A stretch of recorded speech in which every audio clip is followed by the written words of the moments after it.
All right, welcome back. I'm here again with Johanna Murphy, and this is our second conversation in our series about perimenopause and menopausal transition. And yeah, we have more information and questions for each other. So let's dive in. Sounds good. So it was really great to learn about your work last week, and I just thought it was so interesting, and I'd love to share a little bit more about what I offer, if that's okay. I would love that. I would love that. And Yeah. I have some questions prepared. And it got me thinking so much about um, this idea of working in this collaborative way and across disciplines. And I just think this is just the beginning of, working in more of this multidisciplinary way and Mhm. really for the benefit of us as well as our clients and patients. Absolutely. Yeah, it's so much more enjoyable because we learn from each other. We can resonate with the things that we're finding. And I think that that comes off in our, with the work that we're doing with our clients and students. And so Mhm. I'm all in. Yep. It's a win-win. It is. It is. Absolutely. Yeah, Vika. Well, thanks again for having me on your channel. And I do just want to say that I love that you're the Peri Godmother, and I got a lot of likes from our times together of like just you being, we all need a fairy godmother, but a Peri Godmother is especially important in these times of big change. So, I guess I just wanted to start with the simple piece of having you, or just kind of the foundational piece of like having you talk a little bit more about the kinds of clients and students that you find really need support with nutritional counseling and wellness coaching. I just wanted to hear a little bit more about really who you're seeing, who you're Yeah, serving. yeah, it's a good question. I have a 6-week workshop that I offer, and when people register, I ask them what they're coming to the workshop for, what they're looking for. And in general, what I find is people, they say they want information, right? They want information about what kind of dietary lifestyle changes they may want to make to meet the needs of this new, body and mind that's developing. They want information about hormone therapy. That's a big one. Yeah. But I think what they're really wanting more than just information, because information you can get anywhere. You can go on Google, Dr. Google and YouTube and get all of this information like we're sharing it on YouTube now. But what they're really wanting is understanding. Like people want to understand what's happening in their bodies and what's happening with this life phase and what's happening a little bit with their hormones. They want to understand the the medical from the Western medicine, what the current options are, what's safe, what's not, what might be contraindicated for them. And Mhm. so that seems to be a real gap, is being able to really understand what's available, what they might need. Um, and so that's where I think this workshop in particular, because we really break down, we spend a lot of time on learning about nutrition and what are the most important lifestyle interventions we can do to create a good foundation to feel and have the energy that you want to have in midlife. But then I bring in experts, like I bring in a menopause specialist, an MD who has special extra training in menopause, and that's really hard to find these days. And she, spends time in the class really hearing what people are struggling with, talking about what exactly, biologically is happening in our bodies and Mhm. what the current options are. And there are lots of options. So, we also in this, it's usually between 4 and 6 weeks, the Thriving Through Menopause and Beyond, the workshop that I am offering currently in person and online. We also bring in a complementary medicine specialist. So I've had acupuncturists talk about how Eastern medicine can help um, We ran a workshop at the Berkeley Herbal Center. So that was really interesting to have the perspective from Western herbalism, because a lot of people can't take hormones, even if they wanted something other than diet and lifestyle. So this has been from the very beginning. The vision was a collaboration because we get different trainings and inspiration, and we can provide different perspectives to people and have them choose and feel what's right for them. Yeah, that's so lovely, Vika. I do think that women in particular, do better with this kind of collaborative approach. And there's a feminist theory called self-immolation theory, and it's talking more about how women develop differently than men. Men kind of like need this hierarchical structure more than women do. Women really learn more in this collaborative, non-hierarchical way. Mhm. And so I just love what you're saying about like giving people information that they can really digest and take in.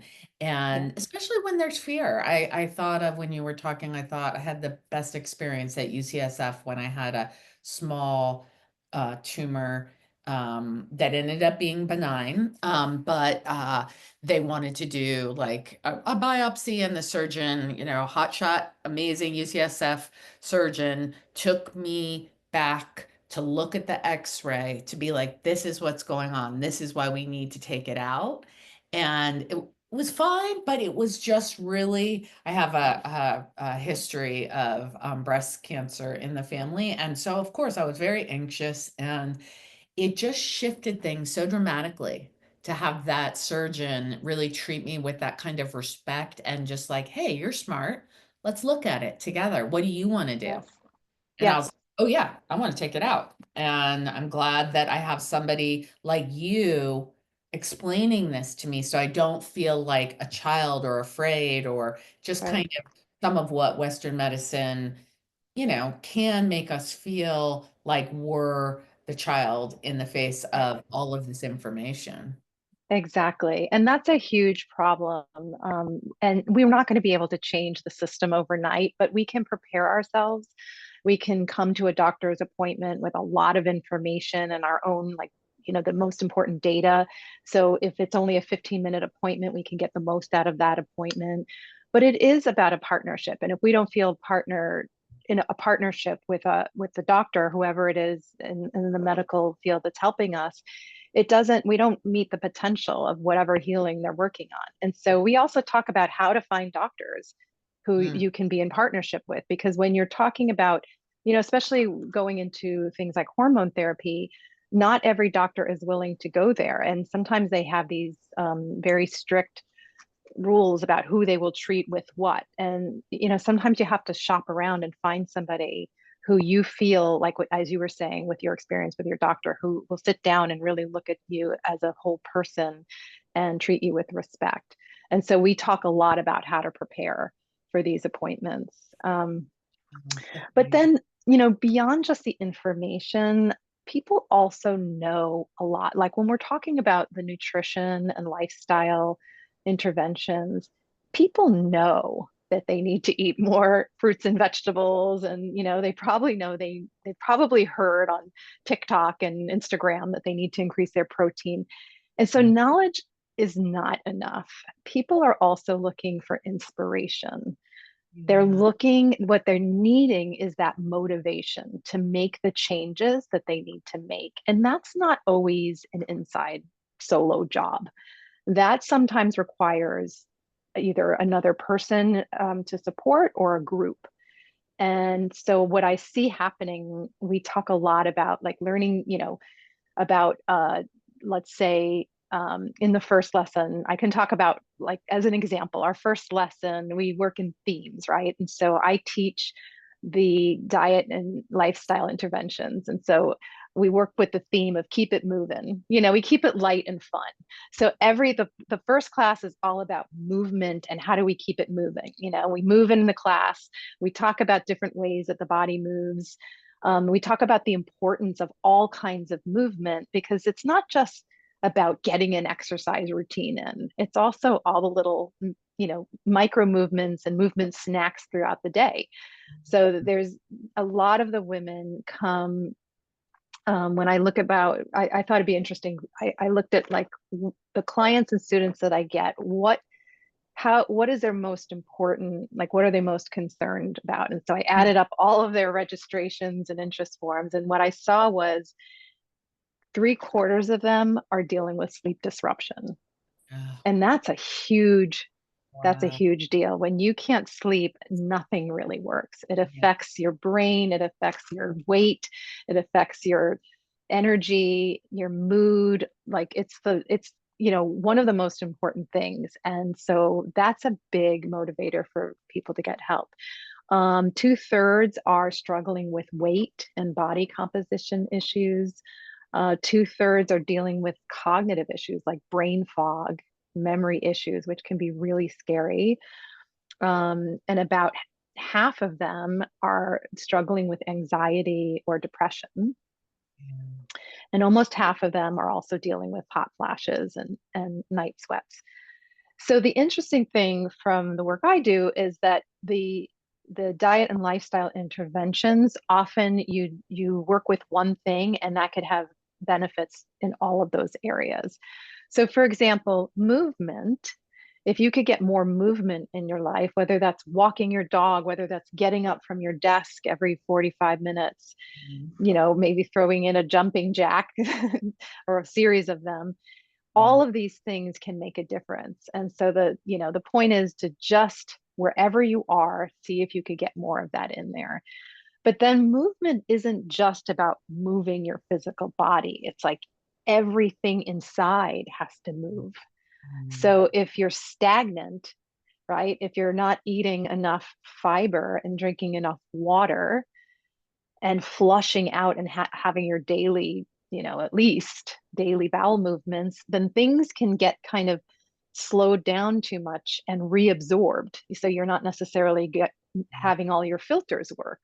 You want Yep. to filter out all the bad stuff, right? Including excess hormonal things like bad estrogens and things like that. You don't want your body to reabsorb that. So one of the number one things, and that's why this is in the first class of Keep It Moving, is let's get our body moving, let's get our food moving, let's get our fluids moving. So we talk about very, very simple things like hydration, increasing our hydration. And so this is all in the first class. And then the challenge is to choose something about movement to Mm. take on for the week. And this is where it gets really fun because people will pair up or they'll get in trios and they'll talk about what is speaking to me right now. It's a Mm. lot of information. I give a ton of information and I say, not everything is for you. Not everything is that important. So just trust whatever, we're talking, if you think water, that's the thing. I need to increase my water. Trust it and make a goal and tell your partner. And then the partners, like they have accountability structures where they call each other or they email each other, they text each other their new water bottle, and they check in. And so it increases the motivation because it's done in community or in partnership. You're not on your own. So it's Yeah. not just information, it's like integrated information inspired by the motivation of the group. And so that's another piece. And then the last thing I'll say is they're joining a workshop because this is for the workshop. I'm not talking about, I also have, private clientele, but the people who are coming into the workshop, they're looking for community. Yeah. They're seeking, and I see that on almost all of the registrations form. I'm looking for community. I'm looking for community. They want to approach this subject as a community. And what they're really needing, I believe, is a sense of belonging.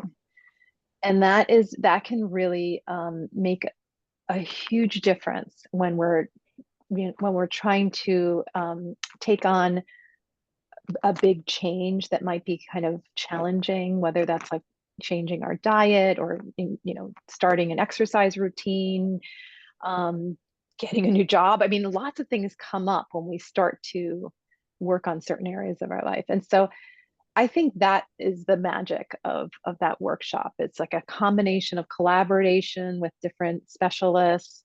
it's an easy, very simple, the most important parts of the information that's out there with the nutrition and lifestyle. We don't really get into the weeds. We just look at, like the top stuff. So, for example, fiber, right? You and I were talking about fiber recently. You were struggling. You want to tell me a little bit about what your Well, I just noticed, of course, everything that you're talking about is resonating, and the keep it moving is so, yeah, it's so in line with how I work too. Like I do really see, I'll tell you about fiber, but just quickly that keep it moving. Triggered a thought for me that, there's just like yours is a whole body approach, as is mine. Yes, I'm focused on mental health. That's my training. Yours is nutrition. That's your training and wellness. And so I have a momentum theory where it's like, especially in perimenopause, you'll hit these slumps where you're just like, I'm not feeling good. I'm sluggish. And then you will get some momentum. And how do you build on that? And so I guess that's like a way of circling into the nutrition stuff for me, which is I do struggle with fiber, like I notice um it's sort of like this fine line of how to get enough fiber but not overdo it. I guess is the main thing I could say, because then I feel bloated. But I do notice that I can get these symptoms sometimes of feeling like my system is overloaded, like you're talking about, where I'll be more inflamed or whatnot. But it is, I think, where my body isn't flushing things well, Mhm. where I'll feel a lot more, um, yeah, kind of like arthritic, bloated. And I think it is probably where I need more hydration and more fiber, but it's like you can feel almost a little fluish and feel this kind of like sluggishness. And so sometimes I think it's like the last thing I want is fiber when I'm feeling fluish. Yeah. So, interesting. And it makes sense, like if you're increasing your fiber dramatically from like a low fiber. And by the way, most Americans are getting like half or less than the fiber that they need. So Yeah. for like a perimenopausal or menopausal woman, we would like them to have like, let's say, between 25 and 35 grams of fiber daily. Yeah. And to make it easy, if you're eating 3 meals a day, you would, think about like, can I get 10 grams of fiber roughly per meal? Yeah. And so not everybody wants to count their um, nutrition, like their macronutrients and nutrients and things like fiber. So what I say to that, because that can bring up a lot for people, especially if people have a history of eating disorder, like or had a horrible yo-yo experience with going on Weight Watchers and things like that, and like counting and things like that can bring up a lot. So we Yep. always want you to start wherever your comfort zone is, right? And so if counting your grams of fiber is bringing up some negative feelings, there's other ways to do it, right? You could just increase the fruits and vegetables on your plate, Mm-hmm. and Mm-hmm. fruits and vegetables, and maybe more proteins that are coming from like the plant family, like the legumes, that will Mm-hmm. naturally give you more fiber. And Mm-hmm. then we always say, as you increase your fiber, increase your water.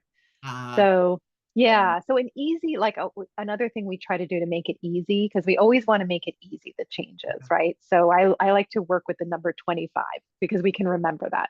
2 Mm-hmm. 5, 2.5, 25, right?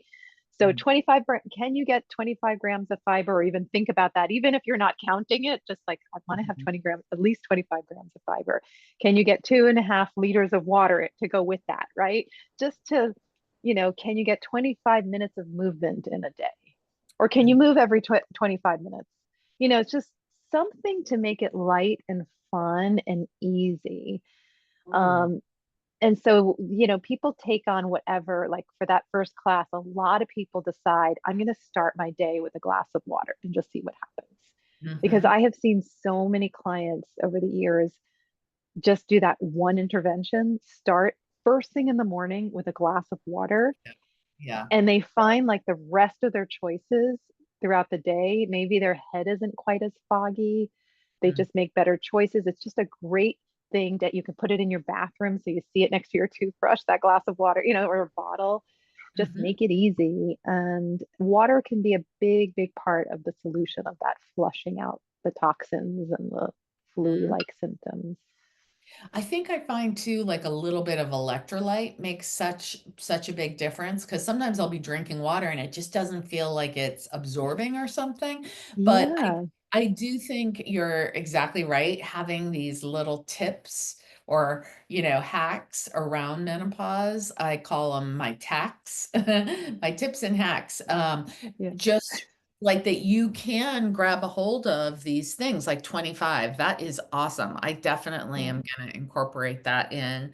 And I think I am getting enough water like that, but I do think there's something about knowing like, oh, I could easily eat more kale. I eat salad, I eat and I do eat legumes, but they do create bloating, but I think it's just like I've known this for a long time. It's okay, start slow. Eat a little bit more. Eat a little bit more instead of going from like maybe, I eat really well, but in general, going from maybe more, I don't know what would even be bad, like, kind of the white starches, rice and potatoes and those kinds of things to, yeah, okay, I'm going to add in legumes that work for me. Like today I had this beautiful soup and it had like red beans. Those I know are good for me, yeah, like that. And it was seasoned so well that I wanted it versus yeah. like this gross like meal that I just don't really want to eat, right? Yes.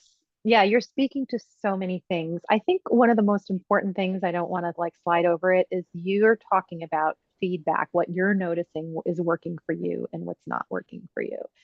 So Yeah. what I heard in that is you don't want to feel bloated. That's uncomfortable. And you're noticing that certain things you eat are making you feel bloated. And so that's one of the most important things right there, is that noticing and starting to like pay attention and respect yourself and how you're feeling with food, right? So that is more important than like a number 25 or whatever, some arbitrary thing. Is, maybe your microbiome is needing a little bit of time to adjust to the Mm. increased fiber, and it needs you to give it a little time to get used to certain kinds of, new kinds of carbohydrates or something like that. It needs to like populate to the point where it can help you break down that food.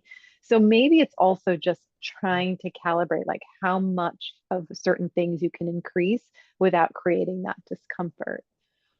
Yeah, that's such great feedback, Vika. Like, I know what it is, like I shouldn't really be eating Ethiopian food or like just foods where I love it, but like lentils are very hard for me if I'm Mhm. eating it in oils that are probably, just not the freshest oils, like Yeah, that kind of food, I just know after all this time is not my friend.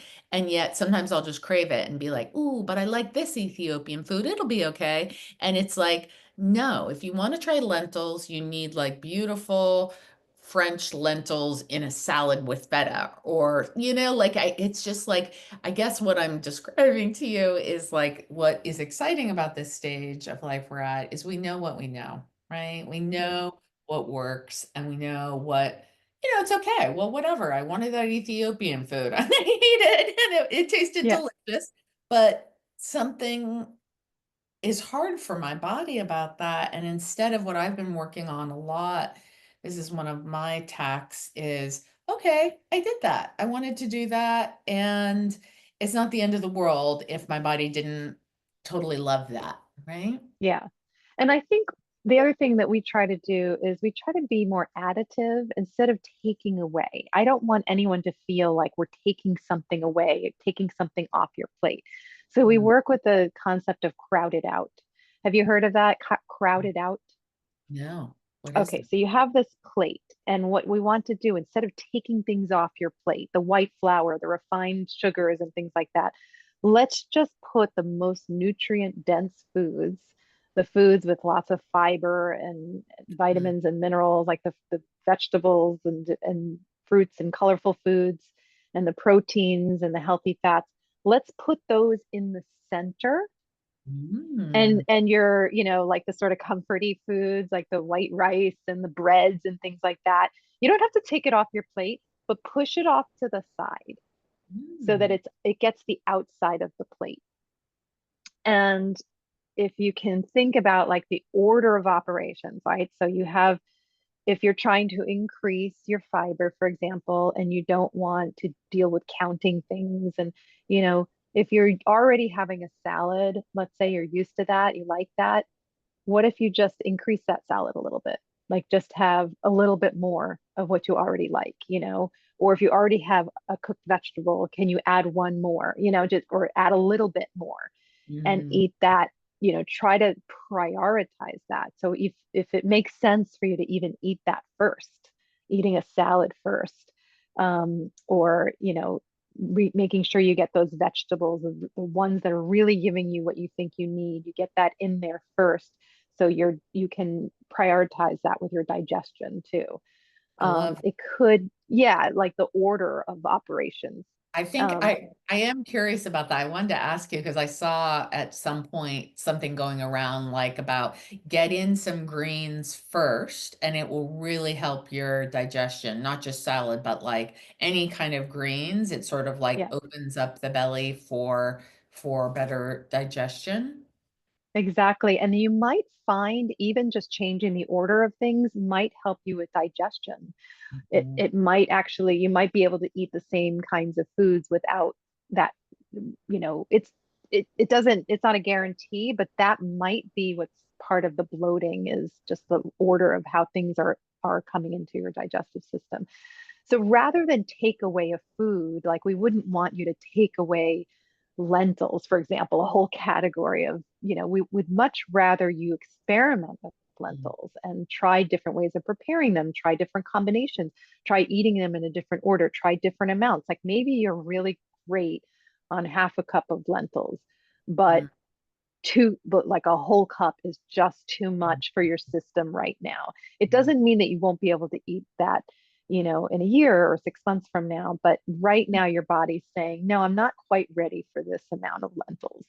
But we don't have to cut them out completely. Let's just, be curious, just stay curious with it. And Yeah. yeah, so That's so helpful, Vika. Thank you for giving me some of this support because it's just so good to hear about your work this way. And also, I think this is what you were describing earlier, that we want to understand. And what I also find is, yeah, so many people get overloaded. And so, how can we give them bite-sized, pieces of information that are digestible? Right? So yep, that and that are tailored to actually your experience and what is going on for you, right? Because I think that's absolutely. one of the hard things I see in perimenopause and menopause is people just really feel kind of like, oh, well, hormones didn't work for me, or, meds didn't work for me. It's just so variable. But the sleep thing really stuck with me that you were saying that many people are struggling with sleep and mood, which, yeah, makes sense why you're not feeling right, right? And these things are, I mean, we talk about in the workshop. So like, that first week is about, we also have themes. So I really teach people the very basics about nutrition. So like we have a macronutrient theme. So our first week is all about carbohydrates because there's so much misinformation out there about carbohydrates. A lot of people in a very simplistic way might think carbs are bad. Carbs are bad. And that's just not true. I mean, some of our healthiest foods that are coming out of the earth are, categorized as high carbohydrate foods. Our fruits and vegetables, these are our plant foods. Carbs are not bad. Carbs are not bad at all. But sometimes when we're going through these hormonal changes, our ability to process, simple carbs that go almost directly like into sugar in our bloodstream, our insulin that processes the sugar is not as sensitive as it used to be when we were younger. And so we might have to make some adjustments to, our like we can have carb foods, but we want to make sure that those are whole, complex, like a whole fruit with its skin, or more vegetables and low carb when we say low carb, we're talking about net carbs. And so that is a net carb is the carb that you're left with after you take out the fiber. And so for some people who are having blood sugar regulation issues, and even many perimenopausal women are finding out that they're already pre-diabetic and they haven't changed their diet at all. They've been eating the same way. So it's not that they're eating differently, but their body's processing that. And that does seem to be related to the hormonal changes that's happening. So we don't have to beat ourselves up and think, oh, I'm terrible. I made myself pre-diabetic. No, your biology is changing. So you Yeah. just have to adapt. And that would Yeah. mean, more of the high fiber carbohydrates and less of the refined, high net carbohydrates. It doesn't mean that you can't ever enjoy, like, the sugary fruits or even a dessert. You can still enjoy all that, but you have to understand how that fits your system and figure out the right balance for you and your body's needs. So we talk a lot about that. The other thing that I wanted to mention is I am also a coach and a nutrition consultant. So I work a lot one-on-one with Mhm. women. And in that level of work, it's really interesting because I've noticed, especially women, many come to me with weight issues and body composition issues.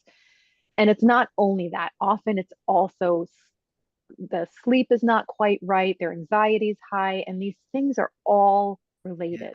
So we Yeah. talk about like moving from a vicious cycle of, feeling really stressed and not being able to sleep or not having good sleep habits, and then making bad choices with food, and then feeling bad and having negative self-talk, and Mhm. that increases the stress and that makes the sleep worse, and it's this like Yeah. vicious cycle.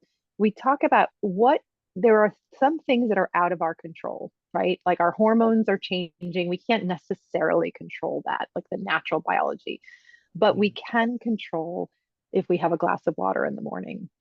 We Yeah. can often control what we're eating, how we're choosing to eat, and our mindset and things like that. So we talk a lot about like what we can control, and it's sometimes just a few of those items, just getting into a better sleep, um, some kind of sleep ritual, or just giving yourself a better opportunity for sleep or a better setup, figuring out some kind of exercise to release the stress, and just a few, nutrition interventions, better habits. Sometimes that's enough, those little interventions to change that vicious cycle into a virtuous cycle.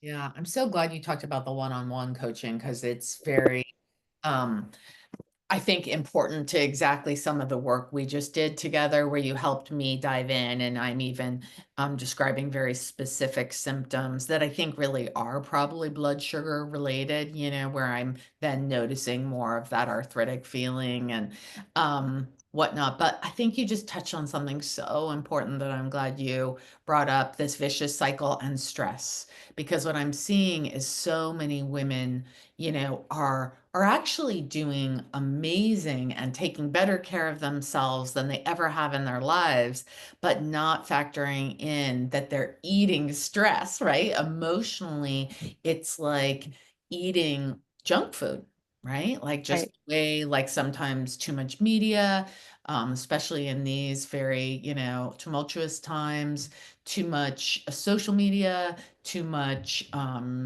just stress. Like I think being a little more discerning, like I've talked about, of like what TV am I watching? Is this really helping? If I need to watch some TV, that's fine. But like I started watching an old movie that was like from the 2000s, and I was like, what? This is kind of feeling dated and a little stressful. Anyway, so I just was like, why can't I just like pull back? Anyway, and then I Yeah. was trying this tact that I talk about of, okay, for whatever reason you kind of got into that, but luckily you stopped because it was stressing you out. So now let's Yeah. go to bed and read. I have a reading ritual at night, and it's just now kind of gotten me to like sit back and literally read before I go to bed. And it sort of like helps my brain go, okay, wind down time.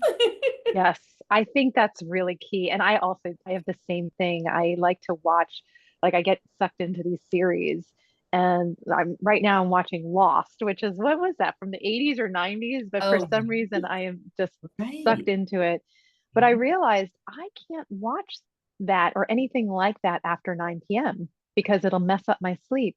And so I Yeah. have this like commitment to myself now that like I have to, if I'm going to watch that show and that's going to be my wind down, especially during the week and the, school nights and work week, I have to make sure that's on by 8:15 if I'm going to get through a whole episode. And if not, then I don't get to finish the episode. And so we have Yeah. to kind of know ourselves and allow ourselves, what I'm really wanting is just to check out for Yeah. an hour, to not have to deal with, anything else, just have my own little comfort, right? So with food, especially with the junk food, I like to work on a multi-layered approach.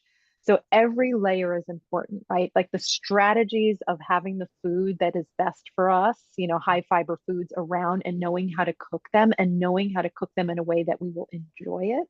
Because if we're Mhm. not enjoying it, it's not going to last. If we have an association of a negative response to eating something, that's not going to last. So it's important to maybe even take the time to learn some recipes that feel, sustainable. We can manage them. They're not too complicated. And then we have an association and a positive association with a food that's good for us, right? So those are strategies. Those are very important.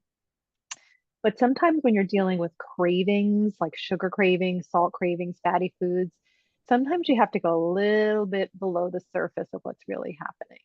And Mhm. so sometimes I'll ask my clients, like, in that moment, you had made a decision that you weren't going to have dessert at this event. Mhm. And then you decided, well, everyone else is eating it. I'm just going to have one bite.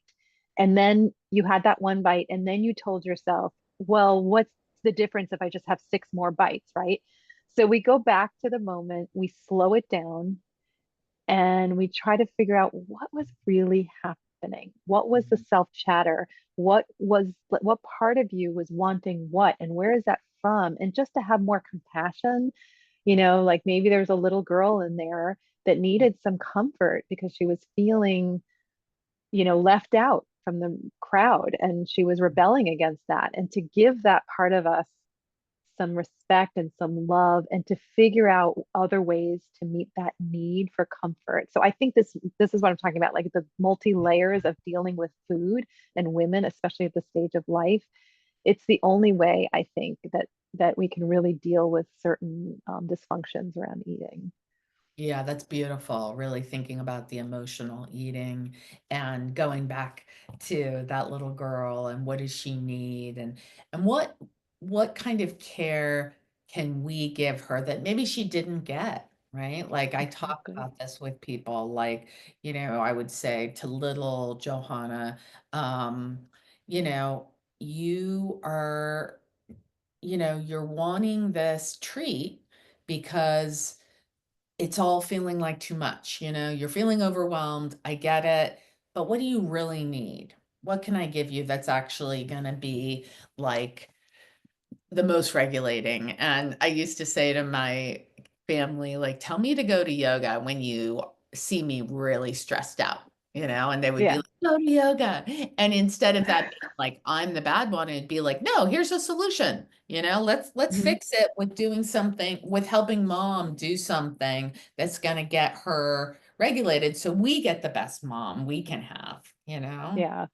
Yeah. Wow. Does that work? Because I think my kids would be like, Mom, you need yoga. What's wrong with you? I don't know. It's all in the delivery, right? It's all in the delivery. I think it would be like that if my husband said to me, "Do you have PMS?" That kind of thing would Yeah, that exactly. never that never flew. That rarely goes well. Yeah, I was never like gonna be, and he knew that for sure with perimenopause. He was amazing with like, it's all like, part of a bigger, cycle. I mean, I think we've talked about last week this idea that, the cycles are different in perimenopause, and that in and of itself is a huge adjustment.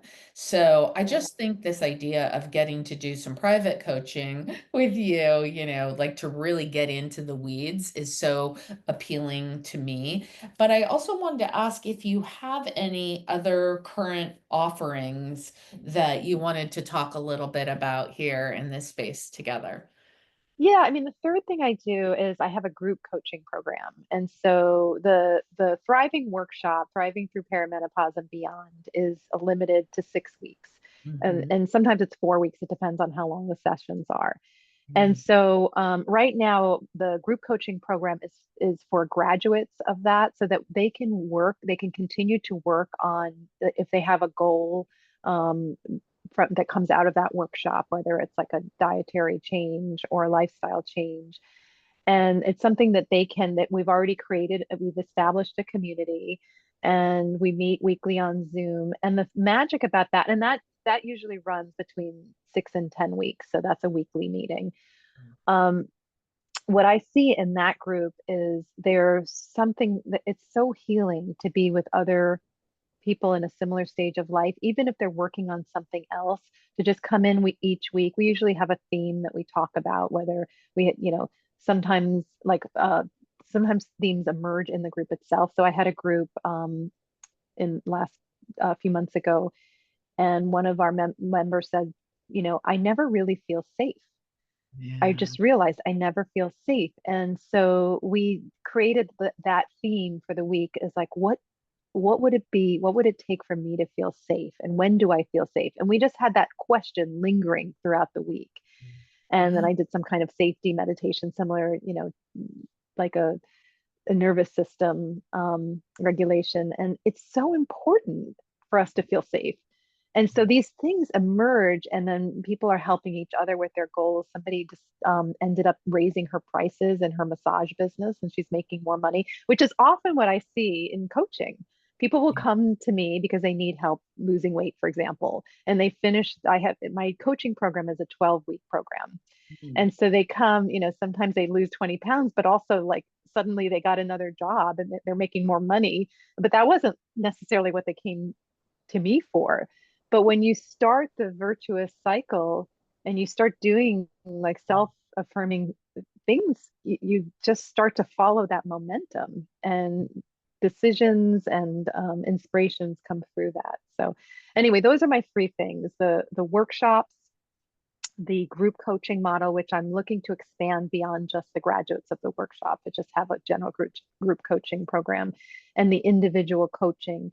Um, the other type of individual work I offer is nutrition consulting. So sometimes people don't want like a full 12-week wellness program, but they're just working very specifically Mm. with a certain dietary challenge that they're having. And so I'm also trained as a nutrition consultant, and we'll do a little bit more about their diet and try to meet their goals. So that's generally what I offer. Wow, that's so nice.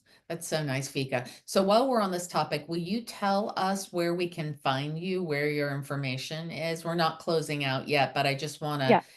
after you've just said all of these offerings, like just be really clear about where we can find you. Yeah, so the easiest way to find me is just think your Peri Godmother, YOURPERI, godmother.com. And so that's just to help you, and that's my Instagram, your Peri Godmother. And my website, I also have your Peri Godmother as a website, or Vika Health. So it's my name and just the word health without anything in between. So those are the easiest ways to find me. You can join my mailing list to find out when my next workshop will be and my next group coaching. Or you can hop on for a free consultation if you think you might want to work with me or learn a little bit more. So you can do that through my website.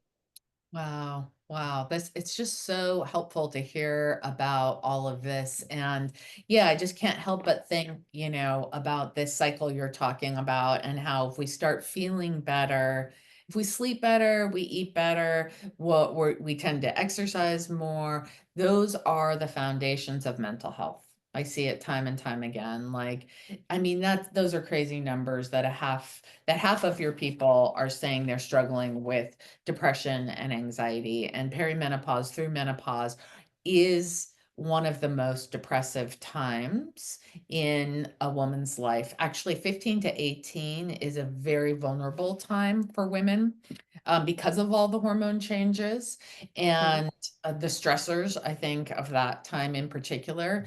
Um, but that's pretty physiological. And then again, of course, on the other side of it, right? Transitioning out of all the reproductive hormones, of course, that's going to be stressful. And if you're not sleeping and you start to feel more and more depressed, you're Yeah. more at risk. And unfortunately, it's one of the times where women take their lives the most as well. Yeah, just because Yes.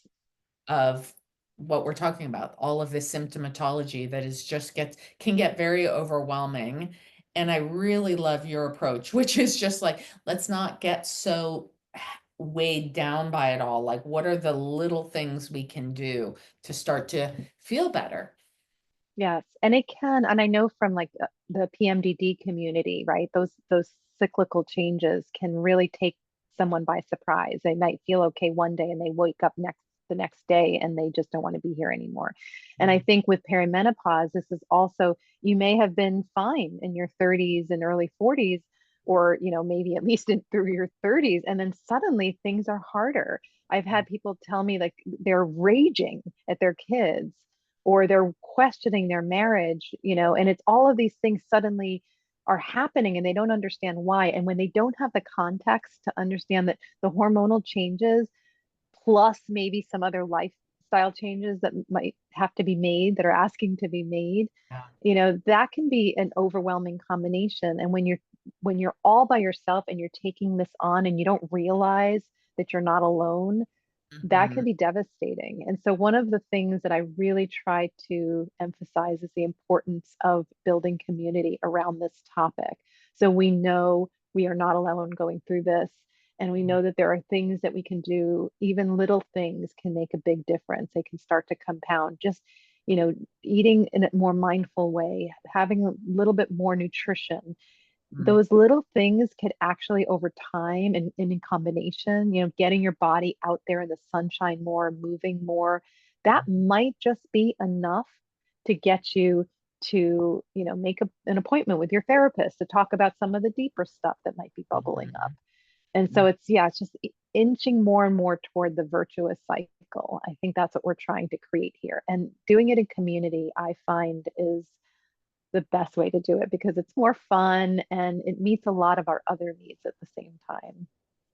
I really agree. I really agree. We're better together. That Yeah. was that was a COVID slogan, and need that we need that slogan now more than ever, for sure, in the Yeah. perimenopausal community and beyond. I just really want to thank you so much for your time. This has resonated so deeply with my Mhm. experience of helping women get out of the vicious cycle to a more virtuous cycle. And mental health really works that way too, that it just takes, these focused efforts, this intention to feel better and to really look at what might be holding you back, right? Being clear Yeah. about that and not being hard on yourself about that, but being clear enough that you can go towards what will help, right? Yes. Yeah. And that's such a big part of just accepting. I think that's one of the key principles is just starting from a place of acceptance.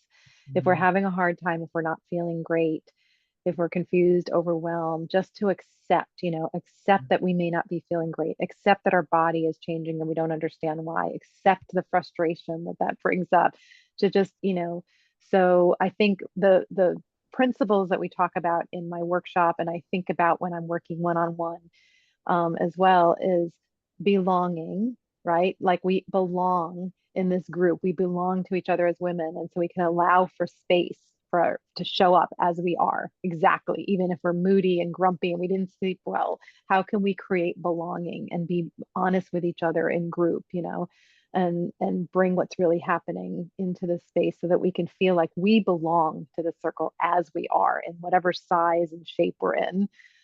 Acceptance is another core principle of like just accepting all of these changes. I like to talk about liberation because we are moving out of this phase of our hormones being a certain way, but that can also be, we talked about this last week, that can also be liberating, and to Yeah. really just allow that in. Yeah. And then agency, and this is what we talked about in the beginning of the conversation, taking agency over our health so Yeah. that we are in charge. We know that we're the expert on our own mind and body, and we go to our practitioners, our counselors, our therapists, our doctors, seeking partnership, but we Yes. maintain that agency and we are confident, and we're curious, and we don't allow people to bully us in their office, but we know we show up with respect and with as much knowledge, and we share as much knowledge of ourselves and what's going on with our practitioners so that we can get the best care. Yeah, beautiful. That's so true, right? I love all of that. Agency is such a big one. And yeah, it brings up a lot for people, but I think it's also, it's like I say, the high road is the hard road, but it's also the right road. I mean, it's the way we get the results we want. We get where we want to go, right? I talk a Yeah, lot about getting on the right path for you. And so yeah. I really I appreciate this overlap, like we're coming from different disciplines, but we really see some of the same things work. So it's validation, really, Vika. So I really appreciate you and the work you're doing. Thank you. And thanks for asking me the questions and giving me a chance to share a little bit. I'll just say in closing, these are hard times that we're going through. And I know this, we went through the pandemic and we went through another tumultuous time before, but these are really hard times that we're in. And just to keep that context, because there are some of us are more vulnerable than others, and just to take care of each other. And if you have a friend, a sister, someone that's not, you haven't heard from in a while, or doesn't seem to be reaching out, or just doesn't, just remember, let's stay in this together, and let's keep the context of what we're in mind, and for ourselves as well, and to give ourselves as much compassion and to give each other as much compassion as we can as our bodies are going through all of these changes in the middle of a context of lots of scary changes as well. So I really appreciate you bringing our focus to that because I think, people in environmental psychology talk about how, of course, if we see the planet struggling, in all these ways we see, to bring it to that for a moment in terms of one of just, you know, many things that are going on, but we can't help but feel uncertainty if we know that there's fires, more floods, just different weather like that is going to affect us. And if we're individually affected, we're also affected in relationship. And I just really appreciate you bringing up reaching out because we need each other. We need yeah, each other to make it through these challenging times. yeah. And connection is one of the most effective lifestyle interventions, is just nurturing our connections. So It's thank really good. you. Yeah, thank you. All right. All Well, I right. hope to talk to you soon. Sounds good, Take Vicky. good care. All right. Bye. Bye.